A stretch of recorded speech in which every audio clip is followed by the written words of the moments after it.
దసీర్ చెట్లు మామిడికాయ మాత్రం ఈసారి కాసినట్టు ఎన్నడు కాయాలి చూడవచ్చు. ఎటు చూసిన గుత్తులు గుత్తులు గుత్తులు గుత్తులు కాయాలి. బంగినపల్లి మాత్రం ఇక్కడ ఏం క్రాప్ అని సూపర్ అంటే సూపర్ వచ్చింది.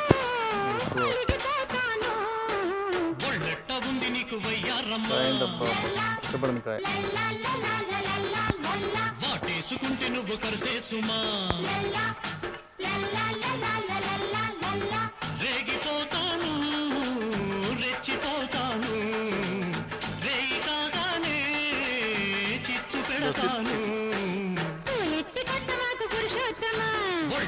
ఉంది నీకు వయ్యారమ్మా.